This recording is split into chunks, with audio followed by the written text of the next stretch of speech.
gonna go through a quick overview.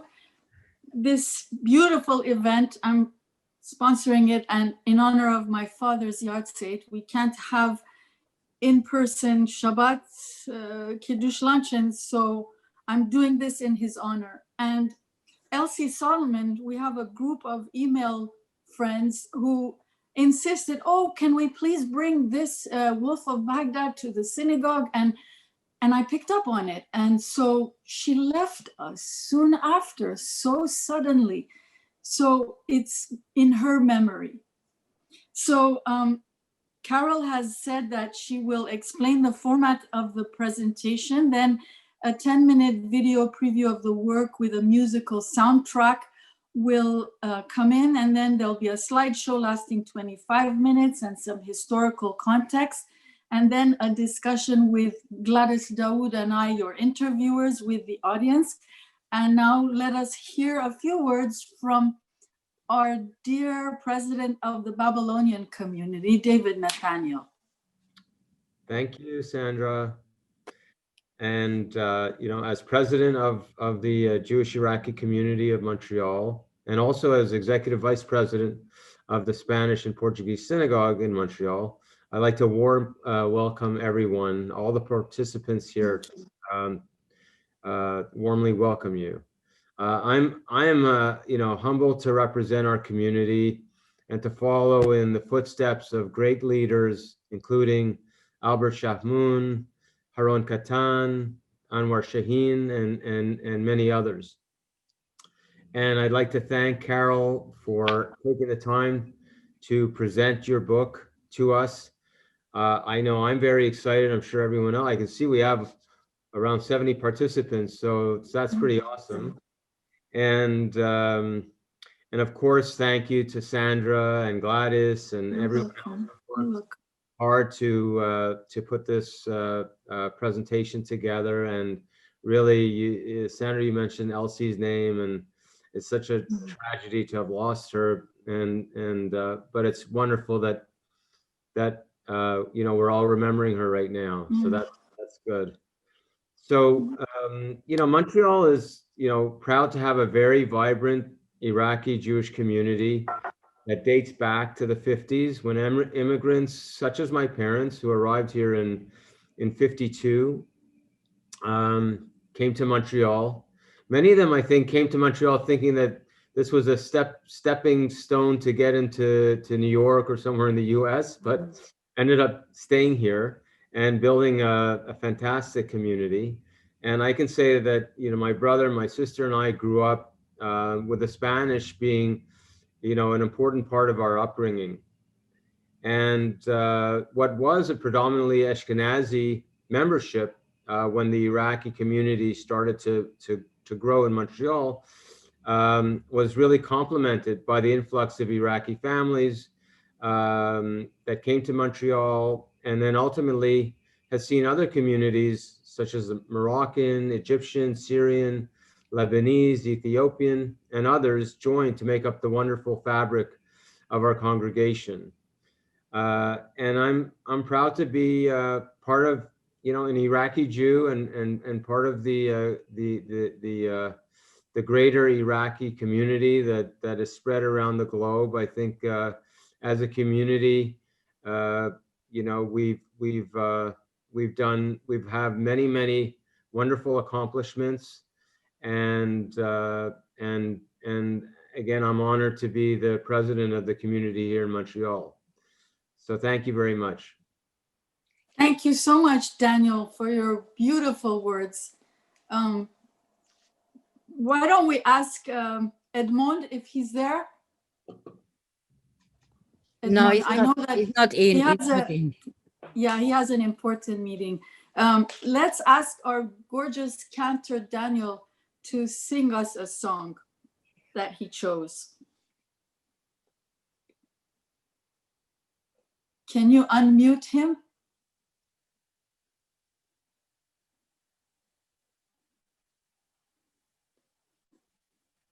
Daniel Ben Lolo, can you unmute him? This is one way of muting a chazan, and that's the best way of doing it.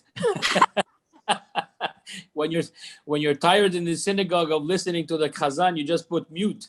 I'm very honored, and so pleased to see so many wonderful people as participants coming in to see this wonderful event. Carol, thank you. And I would love to take this opportunity very quickly to thank Sandra and all her work and her committee. You're and welcome. to everyone that's been part of this. Now, Iraqi music is so eclectic.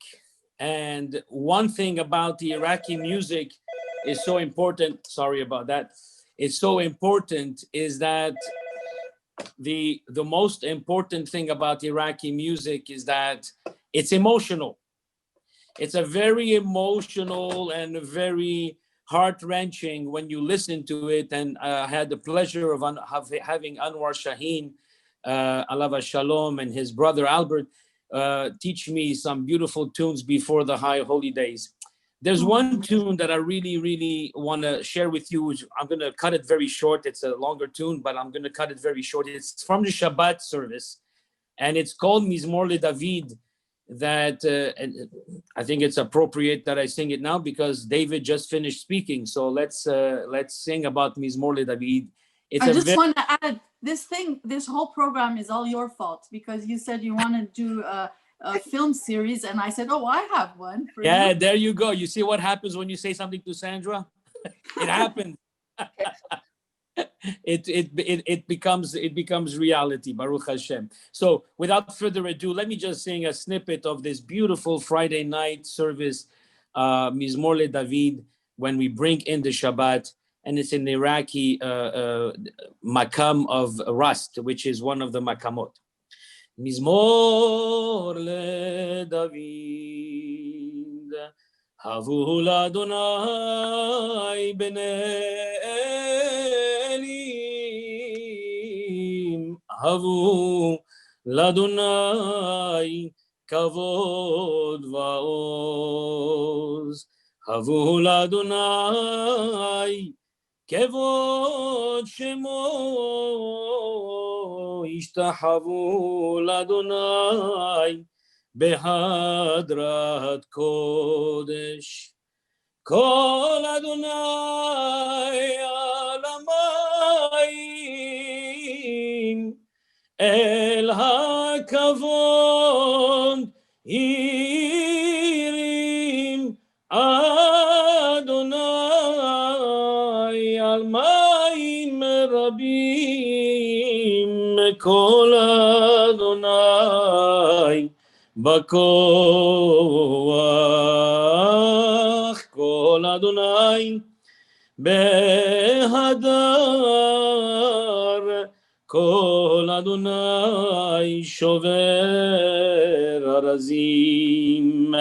And it goes on and on and on. It's a very beautiful tune, and I hope you enjoy it, and it'll get you in the mood of watching something so beautiful as The Wolf of Baghdad. Thank you. Thank you so much. I would never press the mute button on you. Just beautiful. Thank you. What an honor. Thank you. Wow. Well, is Maimon Pinto, our rabbi, on?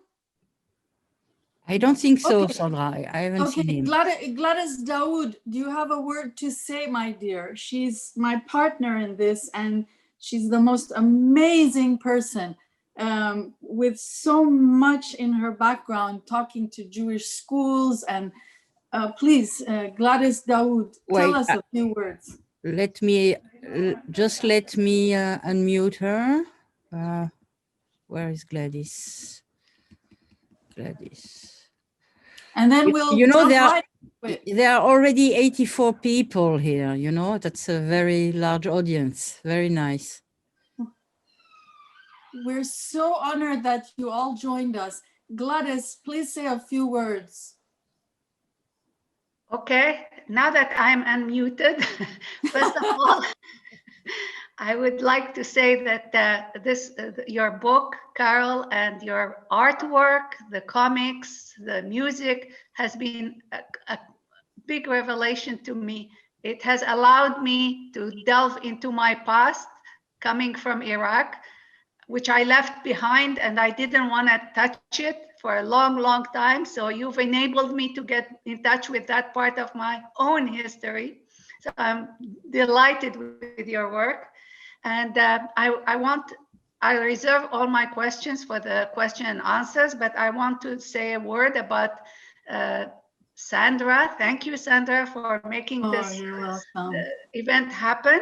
And I would like also to thank on behalf of everybody, the Dangour Education for their sponsorship, the CSUQ, the Comité Séfarade Unifié du Québec for their sponsorship, the Arts Council of England, my dear cousin Lynn and Lawrence for their participation for sponsorship of Harif, and especially the American Sephardi Federation for their participation as well. And last but not least, Jimena, the Jewish indigenous to the Middle East and North Africa.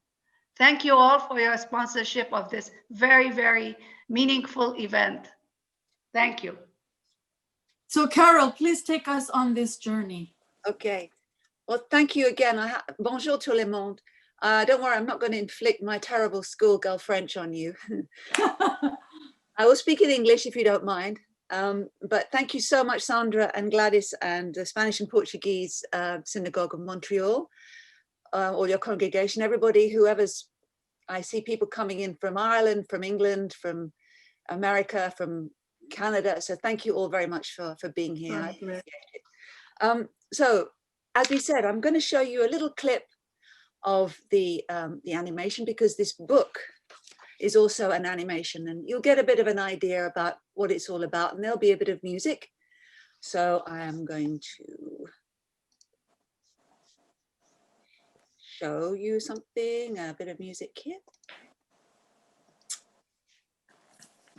And I'll see you in about 10 minutes or so.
عدوك عليل وساكن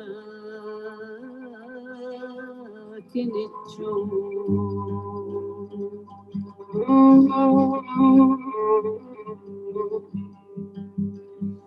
يما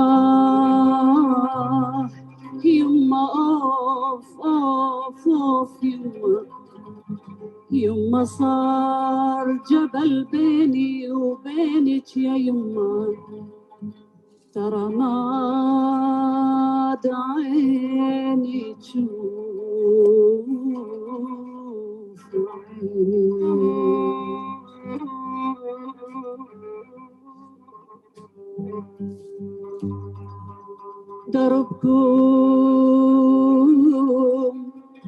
دربكم يا خيا دربكم ودربنا صاير بعيد دربكم ودربنا يا خيا صاير بعيد والله ترى وحس الطفل يبكي من بعيد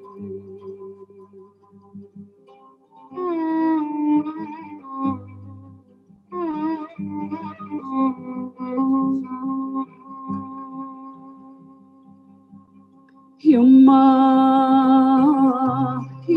أوف يما ترى يما يوم التلاقينا يوم عيد ديل اللول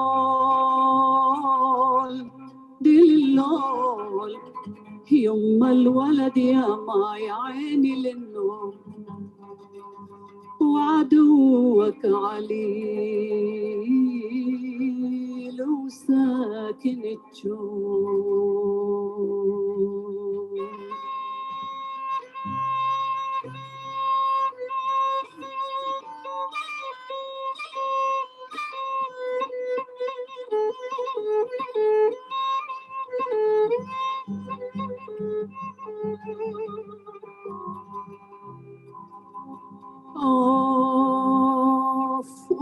أوف يما أنا أصبحت من همي عليلة والله أصبحت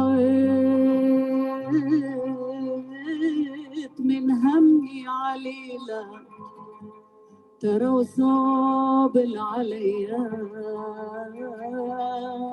ما أقدر أشيله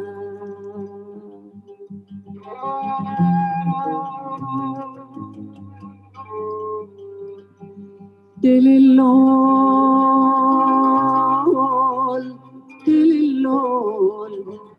يوم الولد يبني دل اللول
So that was a bit of an overview of everything.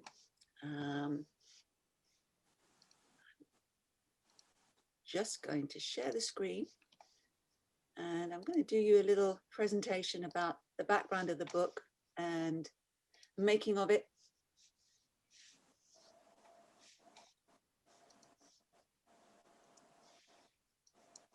Just a second.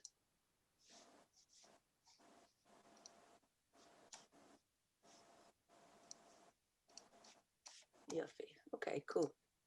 So let's just get me up here. Presenter view. All right, so I'm going to just run through a bit of background history, beginning with a question that I'm always asked. I get asked this all the time. When you're constantly asked where you're from, you start to question it yourself. You know that question when somebody says, "Oh, where are you from?" And I go, "Oh, I'm from England." And they go, "No, where are you really from?" And it's a question that I've asked myself over the years many times and wondered about my identity. I essentially live in two worlds, and I have done since I was a child. I suppose some of us from who are first or second generation born outside of Baghdad, like I live in one world at home, and then when I go to school or when I'm at work, I'm in another world, a very British world. And when people find out I'm Jewish, they automatically think I'm from Northern Europe, because that's really all they know. And there was very little known about Jews of Arab lands and the Middle East, from Mizrahi Jews. So this kind of led me to think about writing, doing a little thing, this book. And I'm going to just do you a little reading from the book, A Wolf of Baghdad. It's a short story, actually, that I wrote for a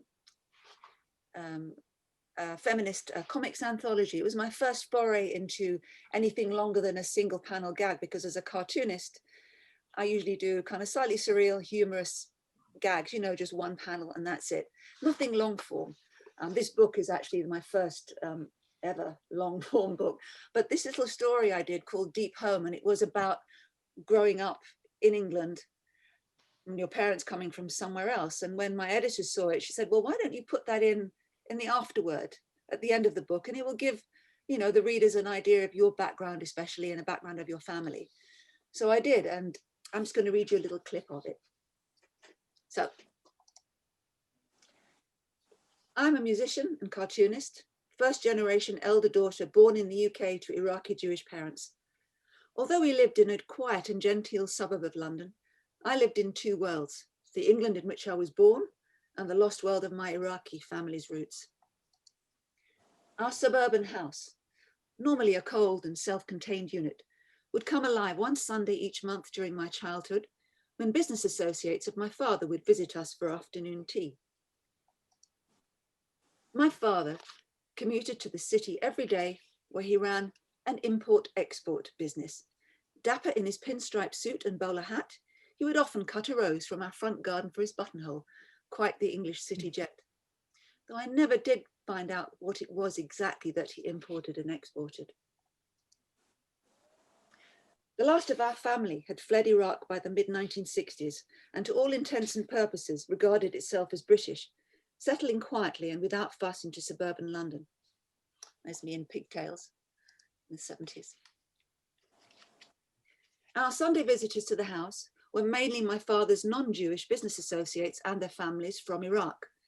They arrived Magi-like from the East, bearing gifts of Iraqi gold necklaces, bracelets, and other trinkets. They came to see my father, not only for business, but also for health reasons. He would arrange their hospital and doctor's appointments, as medical care in Iraq was hard to come by. Unless, of course, you had contacts. Being part of the Christian or Jewish minority meant you were already at a disadvantage. And in turn, this is what they brought us. I still have them today, these little beautiful little Iraqi gold. It's something special. In turn, my mother would provide the wives and daughters with undergarments from Marks and Spencer's, sturdy and no-nonsense affairs. We later found out that they cut the labels out before returning to Iraq, so as not to be seen to be frequenting Jewish-owned businesses. My mother, and there she is, Claire, would painstakingly prepare the Sunday tea at least 1 week beforehand.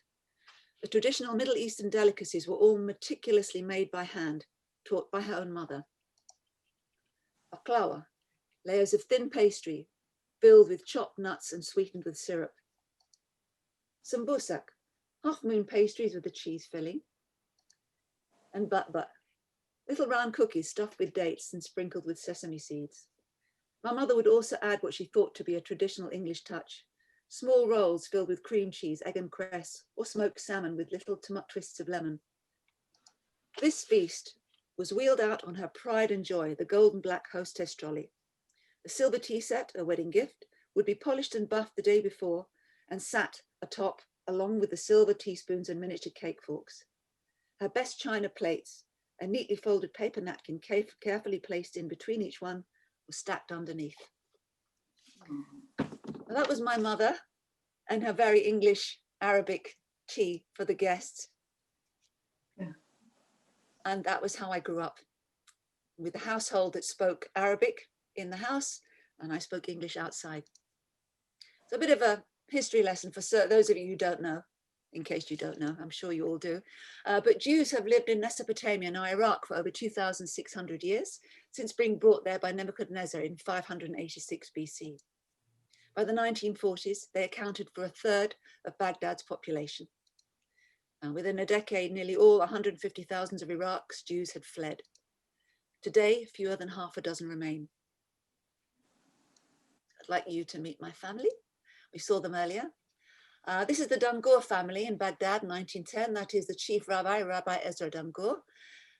He was my late grandmother's grandfather's cousin. Rabbi Elisha Damgur, also a chief rabbi, was her grandfather. So that we have a lineage. We have a good yichus in my family, as they say. Mm-hmm. This is my father's family, taken in 1927 in Baghdad. And by their startled expression, you can see, I don't think this was the first time they'd seen a camera. As you can see, the older members of the family are wearing traditional Ottoman Empire clothing, and the younger members of the family are wearing a more modern European style dress. Wow. And this is my take on our family tree. It's a family palm tree, if you will. That's one of the pictures from the book. So people say, well, why the wolf? Well, when I was doing some research for the book initially, a couple of years ago, I found an essay by someone called David Sassoon in a book. And he said, in a house where children die in infancy, a wolf is kept in order to keep away demons. He wrote this in 1917, and it's a quote from a chapter on myths and superstitions. And I don't know if people did keep a wolf in their cellars, but I do know that people kept all kinds of livestock on the roof, chickens, deer even, I've been told. And this particular, I don't know if anyone recognizes it or has a similar one at home. I found this amongst my late mother's belongings when she passed away some 10 years ago. And I wasn't quite sure it was. I knew it was an amulet of some kind, and it would be one that would be pinned to especially the crib of a child. But when I went to the Babylonian Heritage Museum in Or Yehuda in Israel, highly recommend it. It's a fantastic place, wonderful resource. The curator there, Orly, she said, no, we have these in, come and have a look. And she showed me, and in one of the glass cases, there was one exactly like this. And she said, this is actually the tooth of a wolf. And you're right, it's an amulet. It was pinned to the crib of a child, and it would keep away the jinn, the evil eye. And as you can see, there's a little turquoise stone there and a little hamsa, hand of Fatima, in gold attached to it. And in fact, I'm wearing my mother's exact same. And this hand of Fatima, the hamsa, is a very common symbol amongst an amulet, amongst houses in the Middle East now. Whichever you go in, Muslim, Christian, whatever, there's always a hamsa on the wall. So this is a book, as we said before, but it's also something called a motion comic. I think Sandra referred to it as a moving comic, which I quite like as well. It's a nice, but the actual definition of a motion comic is a form of animation that combines elements of print comic books and animation. When I first started drawing the book, I thought, okay, I'm drawing a book. And then I thought, well, I'm a musician also, because I work in both fields. Why not bring that side of my practice into this project? And so I decided to make it into an animation that would eventually have a music soundtrack. So I'm going to show you how I drew it. And it was done on a graphics tablet. On the left, you can see a very rough storyboard, which is what we do. You kind of draw it out and very roughly to see where the panels go. And on the right is the finished version that appears in the book. And the story itself starts in London in black and white in my apartment with me listening to music, this wonderful music that I never heard. My parents never played it at home. In our house, it was very much classical music. So I've only in the last 5, 6, 7 years begun to appreciate this wonderful music that has these incredible tones called maqam, very special sound, gives it a very special sound. And I'm going to show you now the animated version in the book, in the motion comic. And as you can see, the panels come up one by one, and the music, which is so important to the story, happens.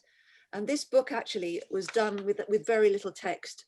In fact, no text except for my family's recollections, which I interspersed in between.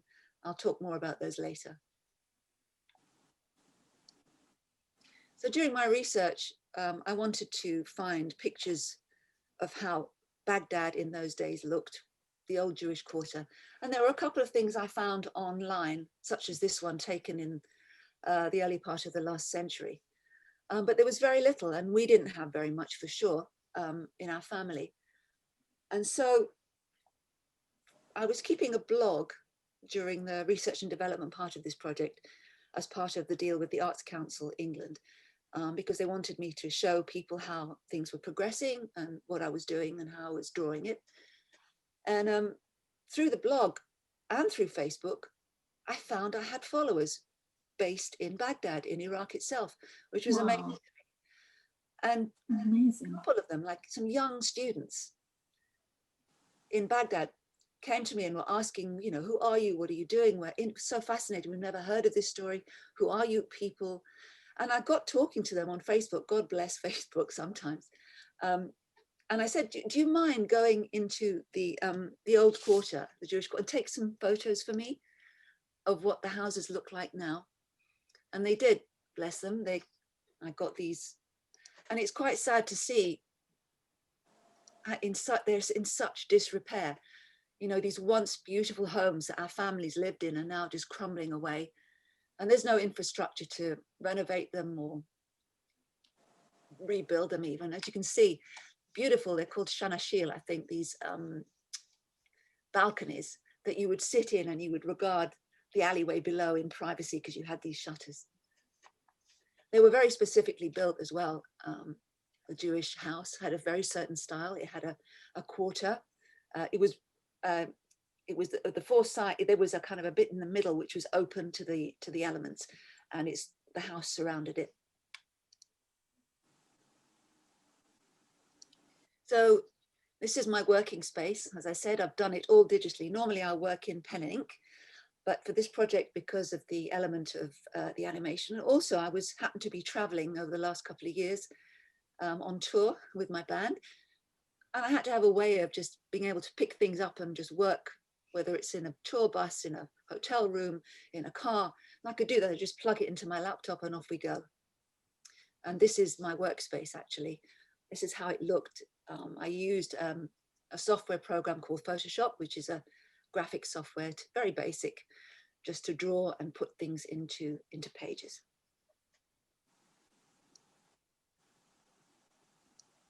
I remember this quote from someone in the family saying, even if we could go back to Iraq, it would be as Jewish ghosts. Yeah. And when I was thinking about how to draw my family, and I thought, well, maybe I should draw them kind of ghost-like. I mean, sadly, most of them are no longer with us, but also they don't exist in that space anymore. We're not in Baghdad. We are now wherever we are in the diaspora. So I decided to draw them kind of slightly opaque, and you can see there's my late grandma, Hanini Hai, slightly see-through. It's my Uncle Shaul and my Auntie Margot as children. And this is my grandfather, who I never knew. And that's me in the cloak, actually real, as it were, because in the book, I travel back to Baghdad via my family's memories and their recollections. And I journey through their house. I see where they lived. I see how they lived and what happened to them. But throughout the whole time, I can see them, the family, but they can't see me. You see what I mean? So I'm always kind of removed. Wow. And as I said, I relied on quotes from my family. This is one from my mother. She remembers, my mother always wore the abaya when she went to the market, the abaya being that black cloak that you saw me in earlier.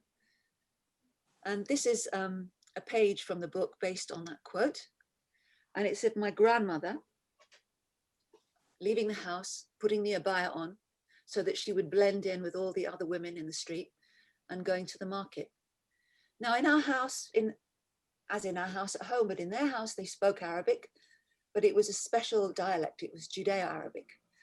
Of course, when they went out into the street and they interacted with shopkeepers and people who weren't Jewish, they spoke the Muslim dialect.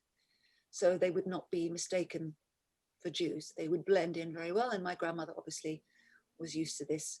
And this is one of the scenes in the book in Al-Shorja market, which was a very popular indoor market. And of course, most of the merchants there were Jewish. So beautiful.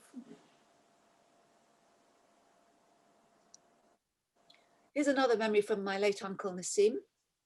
We moved from the old Jewish quarter of Baghdad into a more modern European house by the river, by the Tigris we're talking about. And this is when their fortunes were on the up. And I decided to draw this particular page showing their everyday lives. They went to the club to play tennis. They went boating on the Tigris. They had picnics in the desert. They went to nightclubs. They had a wonderful life, you know. These were the golden times. And this is a drawing that I made based on a beautiful photograph that I have. It's the only photograph that appears in the book. And it's of the family villa, that new villa by the river. And you can see my grandmother and her children sitting so serene and calm, and it looked so happy. But yet outside the gates, hell was beginning to break loose. Things were not going well. And my father remembered what followed was a terrible shock to the Jewish population. Now he's talking about a particular event that happened in 1941 that was a culmination of events that started in the 1930s. With the rise of Nazism and Adolf Hitler,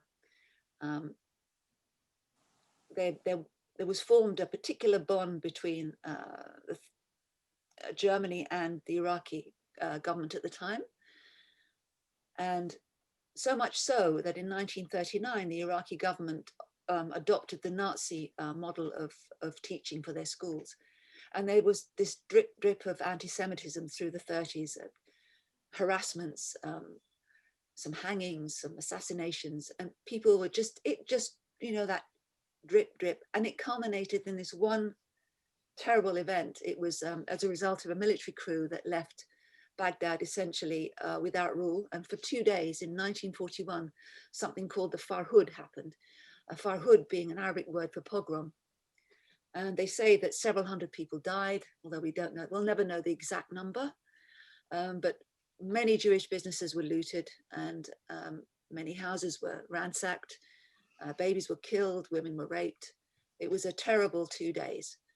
And after that, the Jews never felt quite the same about Iraq, about being there. And that would lead eventually to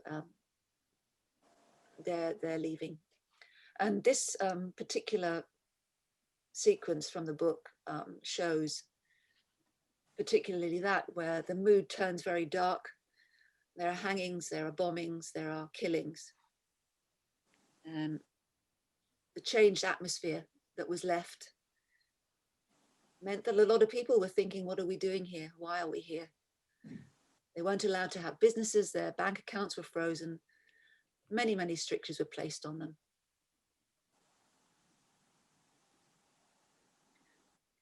And as you can see, there's the wolf. The wolf follows me throughout the book, although I don't see it. It's always there watching over me, protecting me. But in the end, it can't protect me from the dreadful truth. So I'd like to show you this one drawing I did for the book. And it's what I call the family carpet. In the Afghanistan tradition of weaving carpets, they have something called the war rug, which is, they started in the late 80s and 90s after all their terrible wars. They started incorporating designs of war into their rugs. So I've kind of incorporated, you know, icons from my family's history. As you can see, there's the Wolf's Tooth, Sindel-Thib, the houses, the Great Blue Mosque, Hamsa, foods that we used to have, the pomegranates, the figs, religious iconography. There's even a hand grenade, there's a gun in there somewhere, musical instruments to show this was our life. And of course, there is the old city of Baghdad. And by 1947, the number of Jews in Iraq was estimated at 150,000. In 1950, the Iraqi parliament passed a law that would allow Jews to leave Iraq, provided that they would leave all their property behind, give up their Iraqi citizenship, and take only 100 dinars out of the country. Gradually, the masses started gathering at the gates of the central synagogue in Baghdad to apply for departure permits. That was the beginning of Operation Ezra and Nehemiah, a massive airlift that transported 120,000 Jews to safety in Iraq. Iraq's version of Operation Magic Carpet that had airlifted out 49,000 Jews from Yemen. And this was remembered by my mother's cousin, Rami Lawyer.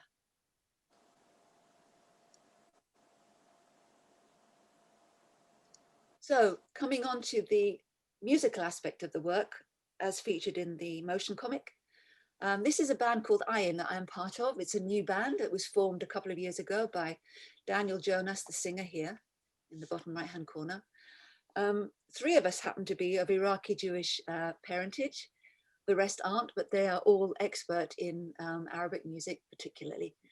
And we sourced, well, Daniel and Keith, the oud player, sourced repertoire that would be good for the motion comic, for the animation. And we used a repertoire of secular music written by the Al-Kuwaiti brothers, who we mentioned, you may have seen earlier in the preview. They were a Jewish Iraqi brothers who lived in Baghdad and wrote so many of the songs that are still popular today in the Arab world. In fact, Saddam Hussein took it upon him to erase their names from the history books, saying that all these songs were traditional. But I believe now a lot of questions are being asked and people are beginning to attribute the songs to them, which is right and proper. Also in our repertoire, we have piyutim and some Iraqi folk song. I'm going to play you, before we end, I'm going to play you a little clip of one sequence in the book. And it features a beautiful piyut called Yadcha Tanheni.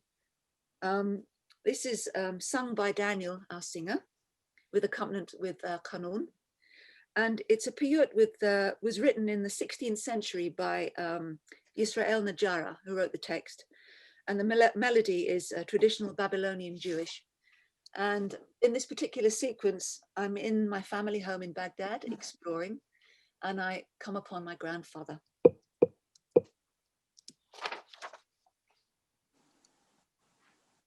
يا ذهب على عيني هاي غصن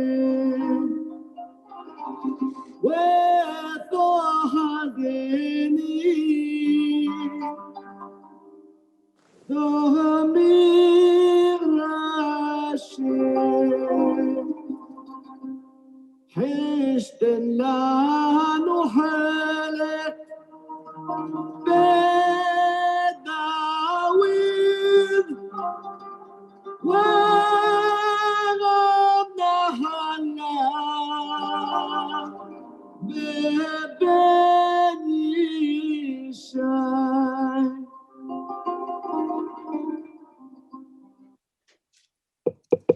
So that gives you a bit of a flavor of how the animation goes. And this is a picture actually from, we performed this work live and we premiered it 2 years ago here in London and over 2 nights. So imagine like a silent movie, you have the musicians in the pit and then you have a screen. And because there are no words, basically the music, the repertoire, the songs speak for the words, for the images on screen. As I said, this was done over 2 nights. The first night was sponsored by Harif, our wonderful friends here in the UK. Lynn Julius, thank you so much for all that you did. And they organized that representatives of the Israeli embassy would attend, which they did, and it was wonderful. And the second night, I invited representatives from the Iraqi embassy to come, and they did too. And it was wonderful also. And at the end of the evening, after them saying, oh, we won't speak, I don't want to say anything, he took the mic and stood up and professed how wonderful he thought the evening was. And he invited me to go to Iraq whenever I needed to. He'd arranged my visa. And we've been performing this live now. We've done it about 6-7 times. The last time was at the, we did it at the UK Jewish Film Festival at the end of last year. And it's been a revelation to me. Every time we do it, I get people coming up to me, the Iraqis in the diaspora, in fact, other people from Arab world coming up and saying how wonderful this is to see, to hear the music and to see the images, and we understand. And we're opening some kind of dialogue. And it's amongst these disparate communities. And I never thought that would happen. Honestly, I never thought that would happen. And it's one of the most amazing things that's happened. It's changed my life because I've met these incredible people who I never would have met before. And we're talking to each other. And I was hoping to go to Iraq this year to take the DVD to maybe do something, but obviously it's not going to happen. But I can tell you, in the last week, it's been very exciting news for me, particularly. A university in Iraq has requested the Wolf of Baghdad book for their English undergraduate course, which I just thought this is just amazing. It's been asked, I mean, some American universities have also asked for it. And also I know it's been used in some schools in the UK. And, you know, if the word gets around and our story gets told, I'm happy. And also, actually, I heard last week that the Al Arabi Book Club, an Arabic book club, as well as the Jewish Women's Archive Book Club, both want the book for their book club this year. So it's like it's a nice balance. It's the middle way. I like the way this is going. Okay. So coming to the end. I would particularly like to thank the Arts Council England and Dangor Education for funding the research and development part of the project. The book can be found at all wonderful internet retailers in the UK. You can get it from Myriad Editions, my publisher. We're looking for North American publishers at the moment. Actually, we're looking also, we're in discussion about it being translated into Arabic for an Iraqi version. The DVD can be found from my website. I'm sure Sandra will give you details if you request them. I have a shop on my website. Also the soundtrack, the music soundtrack from the motion comic as well. It just remains for me to thank you. Thank you so much for watching. I hope you enjoyed it as much as I did.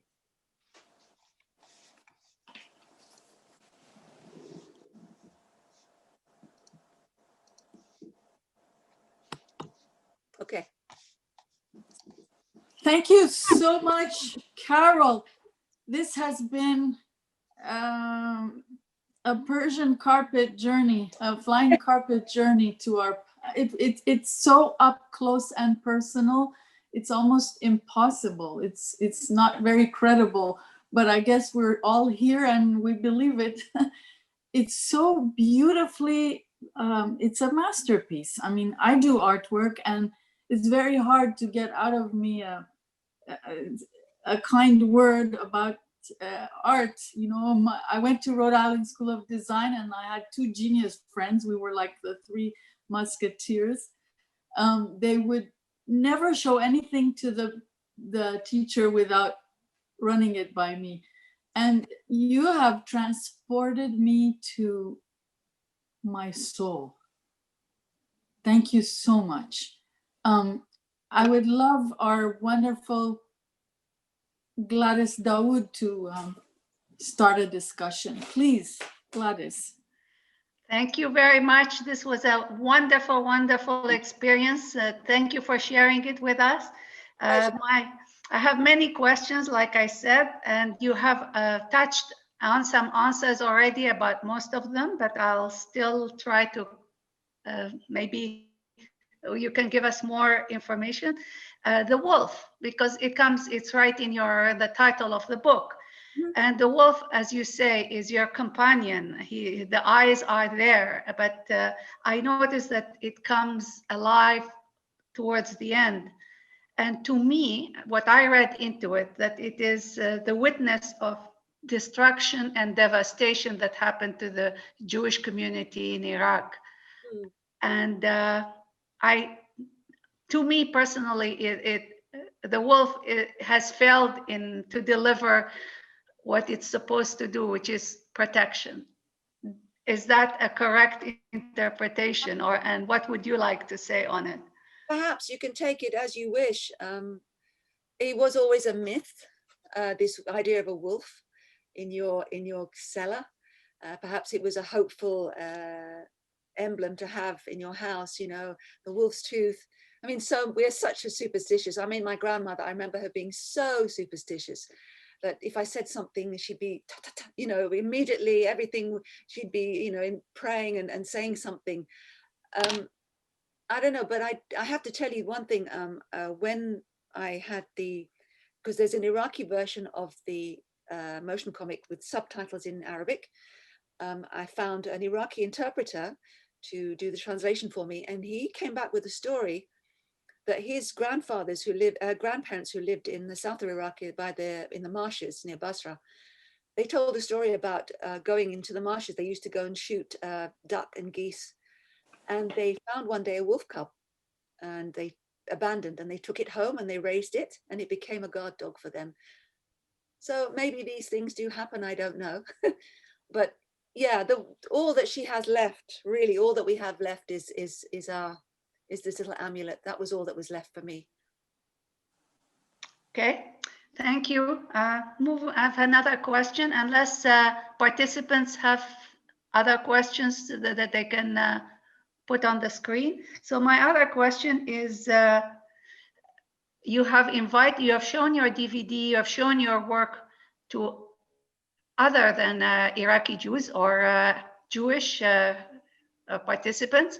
And that's what fascinates me, because with all that's happening now with the Abraham Accord and the beginning of a dialogue with Arab countries, your work seems to be very timely. And did you think of it being a communication vehicle? As I said, it was a complete surprise to me that this happened, that suddenly everyone wants to talk. I can only say that, you know, maybe it's the zeitgeist, I don't know, but I'm immensely happy that this is happening. And like I said, you know, every time we perform this live, we always make sure to factor in a Q&A afterwards, because there's always a lot of questions from people. People want to know details and want to ask questions.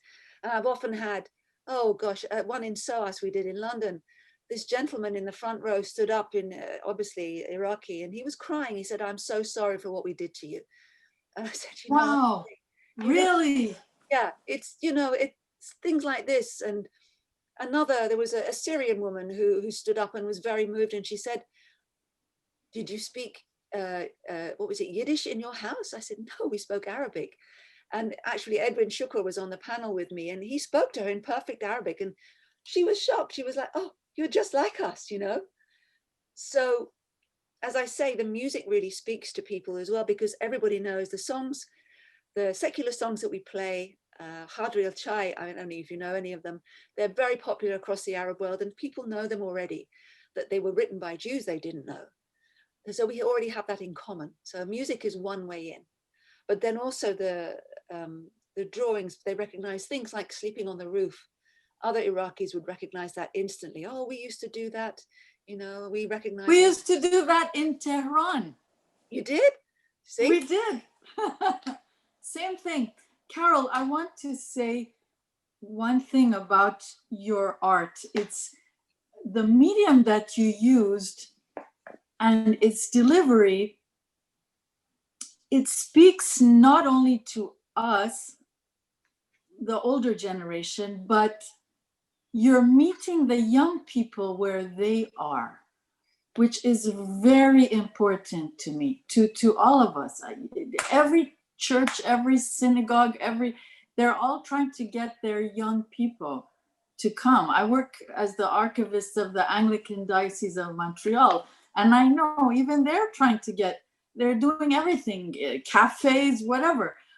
But I have yet to see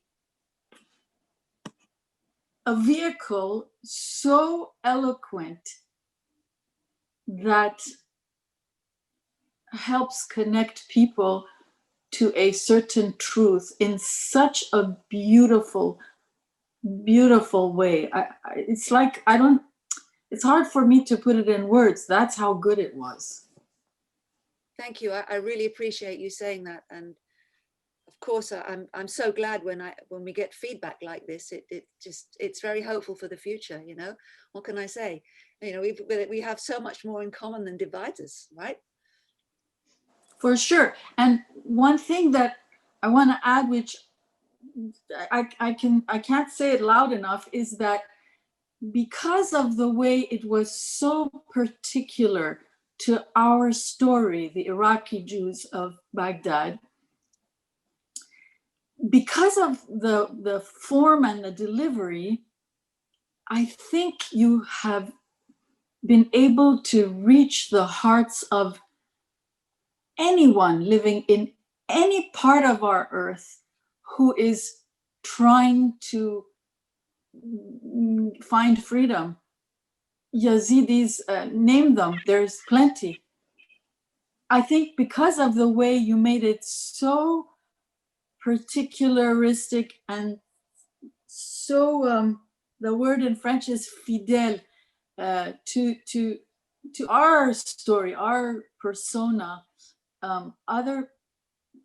It's no generalization or anything. It's a really beautiful rendition, and truth is coming out of it, that other people who are struggling for their freedom,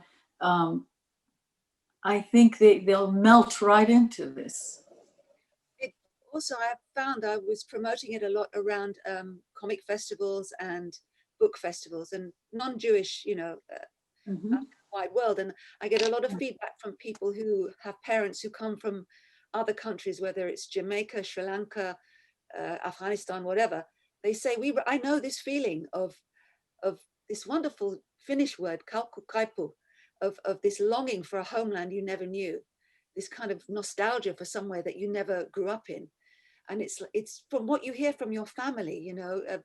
I mean, I don't know about anyone else, but my family, they never talked about the bad times, really. They talked a lot about how good things were. They tell me a few stories, but it was always this mythical place that I longed to go back to. But I also knew that it doesn't exist anymore. So it's that particular feeling of nostalgia, I think, that people, it resonates with people as well. Second generation, first generation, people born in countries other than where their family come from. And that's what we need nowadays more than anything. Thank you for being who you are. I have to say, Gilda, I found another cousin. Through you, I found Sami, a cousin, but there's also another one. I'll read her email. Her father was a good friend of mine, Joseph Taufik. He and your mum used to have my sister Stella and Nora over when my sisters were in boarding school in England. Yeah, Margot, my auntie Margot was close to Stella. My aunt Saida, yeah, my cousin Soad is my late uncle Aboud's wife. So thank you. I've found some new family. Wow. Not only that, but during our recent email conversations with Sami Sourani, our wonderful history scholar, you too found so much in common, yes, family-wise. Yes. And he also expounded on the wolf amulet. Do you mind if I read what he wrote? Please do. It was wonderful. He says, I read the book by David Sasson and many others. Yes, many old traditions in the past have all kinds of stories. It is hard to trace back the period he described. Wolves are animals that are hard to domesticate. I know very well that some Jews had a crossbred breed of wolves and dogs, and this animal is easier to handle. My late grandparents had one when they lived in Karada, when that district was just built. They needed that animal for protection. In Baghdad itself, Jews did not have dogs or wolves. This is simply because their Muslim neighbors do not like to see dogs in the neighborhood. Muslims, they like cats. And he says, yes, we have an amulet with a wolf's tooth, the same as the picture you included in your email. Wow, it's amazing. Great. Have we got, is there anyone with a question? I don't know if, someone is raising, I don't know, can you unmute them, Sandra, or someone? Françoise will unmute them. Yeah, who is asking for a question? I don't There's know. a question, I cannot see. I can't see. Okay, while we're waiting for Françoise to unmute, I have an important question for myself. Since I think the feeling that's coming out of this Zoom is that you have put into music, motion, comic, pictures and everything, a legacy or that we all share in. And this, like Sandra said, it's a beautiful vehicle to bring in the young generation who knows nothing and wants to know nothing about Iraq. In fact, every time I try to share something about Iraq with my grandchildren, they say, "Oh, you were camel drivers." That's all they want to know. To them, that's where Iraq is. The land of camels. So my question to you is, how can we work with you and help you to carry forward this wonderful work and make it part of a curriculum in schools and as a scholastic program? Well, it's beginning already. I see someone has just written in the thing that we already have your book in our public library in Edmonton, Alberta, Canada, which was wonderful to hear. Wow, that's amazing. amazing. A couple of universities in the States, I can't remember who it was, they asked for it as well. And if you know anyone, because at the moment I'm not published, this book is not yet published in North America, it's not on their radar yet, but if you know of any schools who would like a copy, please get in touch with me. I'll put my email in the sidebar. I don't know if I can do it actually. I don't know how to do it. It's not letting me do it. Oh, everyone, yeah. This is my email address. Please feel free to get in touch if you have any questions, or if you want to if you need any more information, or if you have any leads for me. I would love to get this out. Sami, did you have a question? Yeah, I want to say one thing. A few years ago, there was a conference of Iraqi Muslim historians in London, and one of them said that the Jews of Babylon brought music to the Middle East. Before that, there was no music, and all archaeological digging did not show any picture of a musical instrument. It was found only after the Jews came to Babylon. That's one thing. The second thing, you mentioned these singers, Saleh and Dawood Kuwaiti. There were also others from outside Baghdad. A few years ago, I was asked to translate a song by Khalaschi from the Diwaniyya, and it became, I heard that it became a very hit song in Baghdad a few years ago. Khalaschi has a farm, big farm, and one day he visited another farm and he saw a Jewish girl and he loved her, and he wrote a very nice song in Arabic. I say it and then I translate it. He said, "Jait ashim al-hawa wal-hawa ghadarni." I came to breathe fresh air, but the fresh air captured my heart. In Arabic, the word hawa has two meanings. It is wind and as well as it is love. So he played with the words in very, very nice way. That's one thing. The other thing, during the Ottoman Empire, the feelings of many communities were suppressed. When the British came, songs were out and were heard in coffee shops and everywhere. And you see most, even all these songs at that time, after the British came, they were all sad songs. There was none something which makes you happy, because it reflects the situation of the people at that time. Thank you. Thank you, Sami. And yes, you're right. The Jews brought music. We think probably it was because it was haram, it was forbidden for Muslims to sing a non-religious song, that effectively the Jews cornered the market, as it were. In fact, that orchestra, the National Radio Orchestra of Iraq that you saw in the preview, 7 musicians, all of them except one was Jewish.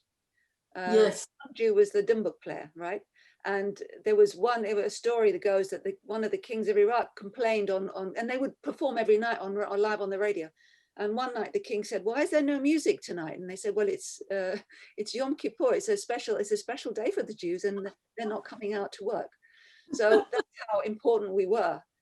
And as we all know, the Jews and the art, especially culture, a lot of writing. I believe the first printing press in Baghdad was started by a Jew, an Iraqi Jew. So we have a lot to do with the culture, and it's ironic that it was just all written out. But as I say, there's this interest now in who we were, where are we, our legacy that we've left behind. In fact, some people are asking for the Jews to return. They want to see the golden age back again. Iraq is in a terrible state right now, as you all probably are aware of what's going on in the news. I don't know how long it will be before anyone can return, but I know that a friend of the community has bought a house in Iraqi Kurdistan in the last couple of years. So who knows? Carol, our president, Edmond Elbaz, is back with us. He's busy working for us 24/7. And so he's back with us. We'd love him to say a few words. Please do. Are you unmuted? Hi, everyone. Hi, Edmond. How are you? I'm sorry, I have to run. I have another commitment. That's why I put on my skateboard. Now, Carol said before in her opening statement that she doesn't speak French. So I have to apologize also and say that I wasn't admitted to Oxford. So you have to cope with my English. So again, I wish to add to beautiful David's comments, our vice president, the following. I have two important suggestions to make. Number one, to commemorate the Farhud together with your community of London around Shavuot time, because at every Shavuot time, we invite a guest speaker who went through this tragedy, to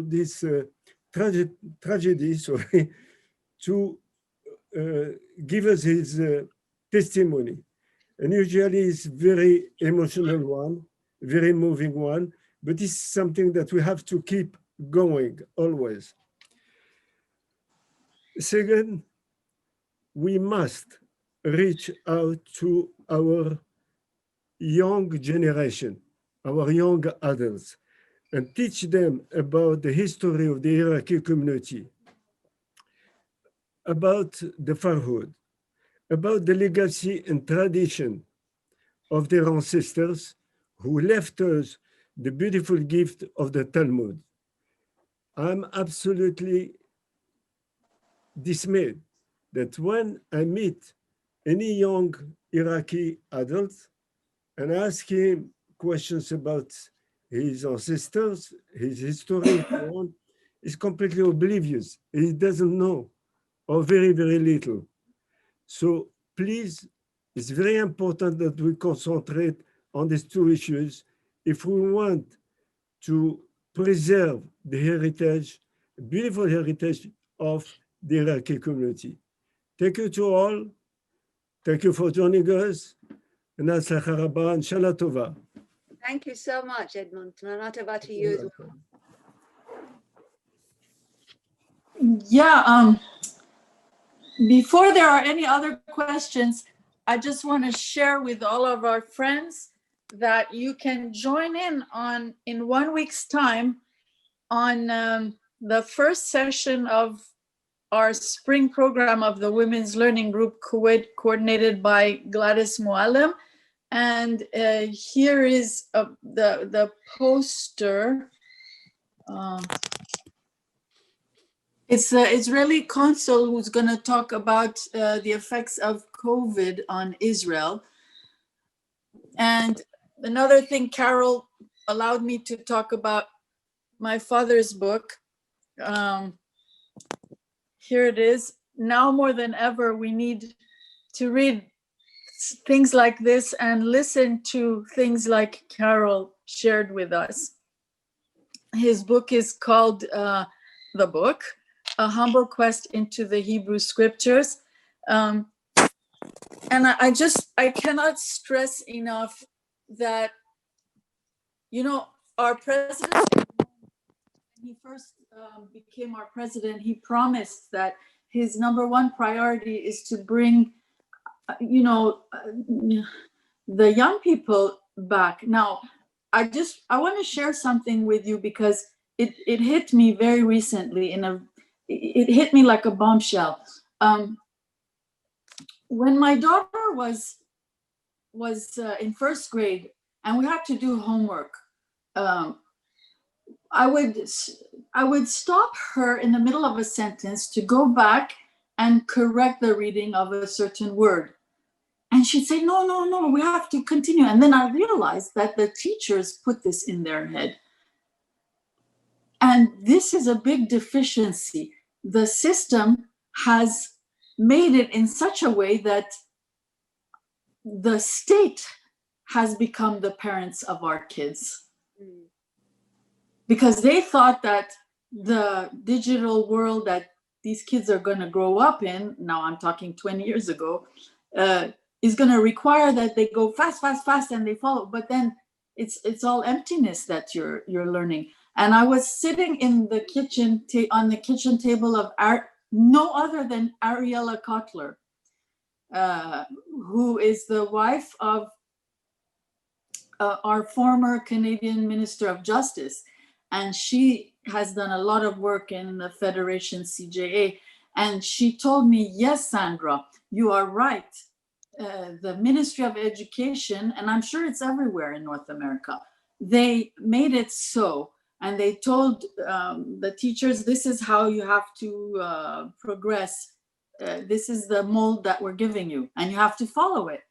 And she said, I have told my grandchild and my daughter when she was little, my kids, that I know your teacher said this is the way, but it's wrong.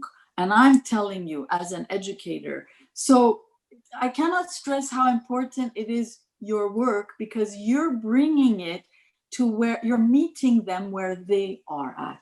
So now the ball is in our court, as Edmond said, to bring them into the wider embrace. Because look, we Jews, we were all at the foot of Sinai together. We weren't conservadox, orthodox, whatever. And we have to be that way now too, more than ever. And when Moses left, he told Pharaoh, I'm not going to go like as a clique. It's going to be the old people, the young people.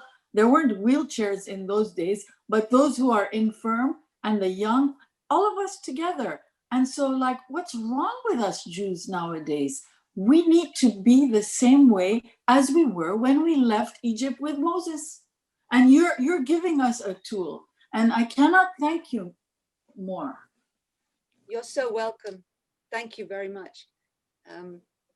There's one question. Lily Shaw from Israel. Where is she? She from the Babylonian Heritage Center in Israel, which I totally recommend. If you ever go, please God, we get to go soon. Go and visit. It's amazing their work that they do. She's asking, do I have another book or project? Actually, I do.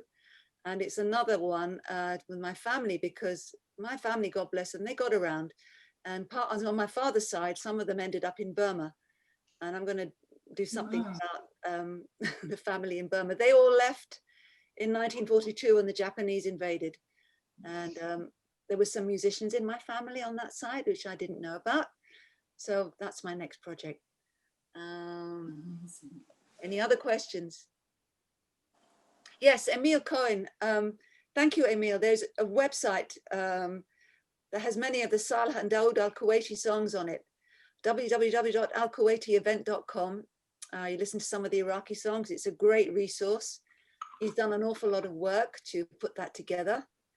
Highly recommend it. And I believe, actually, Sandra, your book was translated into French recently? Yes, it has been. Congratulate you. Many congratulations. Thank you. And the next target, it should be translated into Hebrew and into Persian. Absolutely, inshallah, soon. Inshallah. I don't know if there are any more questions. Are we good? We don't want to leave you. I have to say thank you everybody for coming out for this. I really appreciate seeing some people I know, some people I don't know. I have to say there's some Kickstarter patrons. I neglected to mention that the recording for the soundtrack for the Wolf of Baghdad comic, I did a Kickstarter last year, and I raised the money on the internet, and a lot of people generously gave money, and some of my patrons are here, and I thank you very much. Couldn't have done it without you. I want to thank Lynn Julius of Harif. She too is doing such a gigantic job of getting our message out, not only to fellow Jews, but in the wider world. Thank you so much, Lynn, for your friendship and your kindness. Lynn. She does amazing work. And every Tuesday, right? Oh, thank you. Can we unmute her and let her do a little thing for her?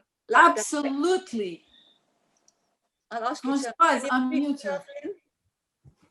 Excuse me, who wants to? Hello, yes, can you hear me? Okay. I'm watching you. Okay. I always come to you. Thank you very much indeed for all your kind words, and what a wonderful presentation, Carol, and thank you, Sandra, and Gladys for getting it together. Thank you all. I think it was wonderful, and may we carry on. May we go from strength to strength. Yes. And Happy New Year, everyone. God bless you, Lynn, and your beautiful husband. And we recommend it. Don't just buy the book, but buy the DVD and the CD. They're all worth having. Thank you. Your check's in the post. Marketing. We will put them behind Lynn tonight. Okay, Sandra, I think Gilda, I'm sorry.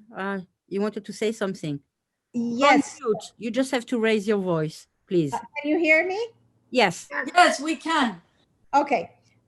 Please don't look at me because that's terrible. You're beautiful. Sure, thanks. Carol, I am so glad now I know exactly who you are, and I've told my sister, I'm sure she's going to email you. She remembers you when you were a child. However, regarding the family in Burma, two things. Do you know the Meyer family, Meyer? Yes, of course. Hannah Meyer, Meyer, Moselle. Okay, these are my father's cousins. What? We're related. On my father's side, we're related. Oh my goodness. Okay, so maybe that's how our fathers know each other. They're related. Related, yeah. And I went on a book signing something with my sister-in-law, and it turned out to be a book about Burma, and they had the counter-revolutionaries there, and the head of the whole group was an Iraqi Jew. The writer doesn't write, he's an Iraqi Jew. I raised my hand and I said, I'm Iraqi Jewish, and we had relatives there. She said, my grandfather is the person, he's the person I'm writing about. My goodness. And here, I just want to show you the book. Wow. I want to get that. It's the one book I haven't read. Okay, I will write you who the thing is. Charmaine Craig. So her grandfather is an Iraqi Jew. I didn't. And it was an amazing, eye-opening thing. And he does write about all the there were 2 or 3 other Iraqi Jewish families. So I would probably know them. And, if you get in touch with her, that would be interesting for your book.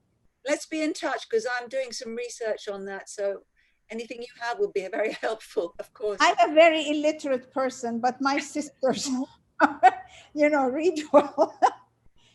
So anyway, I'll send you this. Thank you. Okay? Thank you. It was lovely. I just wanted to say that, and thank you very much. Mm-hmm.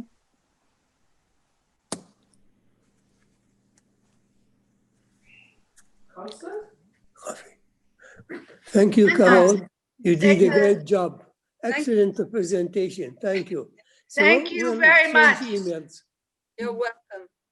Thank you, Sandra, for enabling this wonderful, wonderful conference. Thank you so much for bringing us to Canadian Friends of the Tel Aviv University, Gladys, and for just opening my eyes to there's more possibilities. And you were just a beacon of light, and then all of a sudden things got bigger and bigger, and look where we are. Thank you so much. You're amazing. I'm looking forward to do more stuff together. Oh, I'd love that. I'd love that. You know that. I just, if we can close on a very, I think, a beautiful note. We had Edmond Elbaz, our wonderful president, allowed me to share my father's book at the synagogue once. We had a brunch and a lot of you were there. And we had a panel of 5 eminent speakers, one of them Sami Surani, another Edmond Elbaz.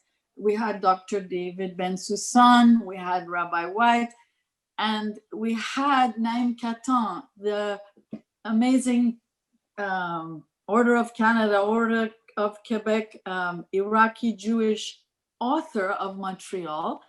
And what did he say about us Iraqis? Well, he said, when the expulsion from Jerusalem happened and the Jews left and they were dragged to Babylon, what could they take with themselves? They couldn't take anything. The only thing they took with them was our Torah. And they expounded on it. And after that, the Babylonian Talmud, and expounded on the expounding on it, and it went on. And we never gave it a chance to leave our midst. And so he says, what did Joseph Kuku do, my father? He did the same thing in prison.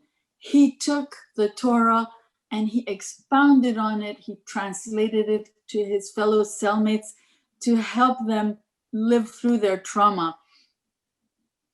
And I think if we're to survive as Jewish people with all this assimilation that's going on, we need to go back and inspire our younger people, to inspire them to follow our heritage and be proud of it, and not listen to the background noise.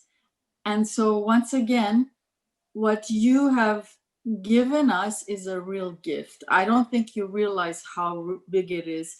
You may one day, but it is a real gift. Thank you.